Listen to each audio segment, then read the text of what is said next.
Bonjour à tous, bienvenue. Hello and welcome to this latest edition of Business Planet here in Cardiff in Wales, where there's a plan to develop business through education.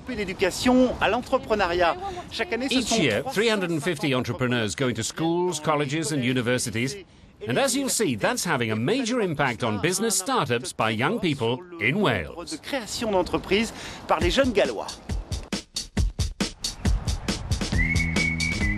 The idea of what I'm here to talk to you about is setting up a business.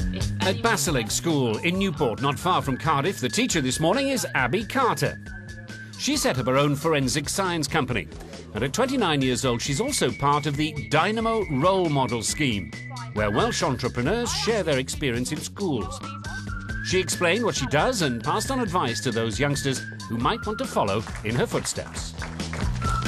Abi, who spoke to us, explained how you need to consider a lot of different elements. You need to look at the funding, you need to look at office space, your costs, when you'll make a profit.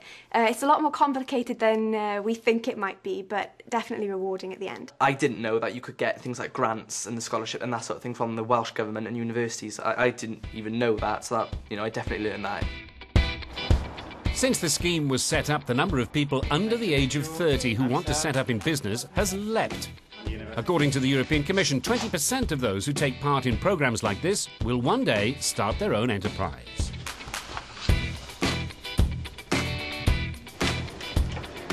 They don't have to necessarily go and start up a business, but it's also very important for them to feel like an entrepreneur and think like an entrepreneur in whatever business they go into, whether they're part of a team or whether they're starting up on their own. They can also set up a company if they want to try and inspire them to realise it's not as scary as they probably think it is.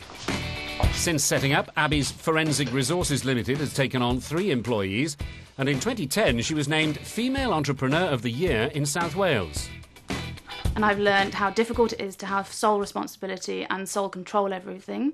I have also really enjoyed the idea of having all the responsibility and having people work with me and having colleagues and having a team of people. It's not easy, but I've enjoyed being my own boss for the last 4.5 years. Lots of headaches. A lot of things. Brain damage, this person. A very big hole in it.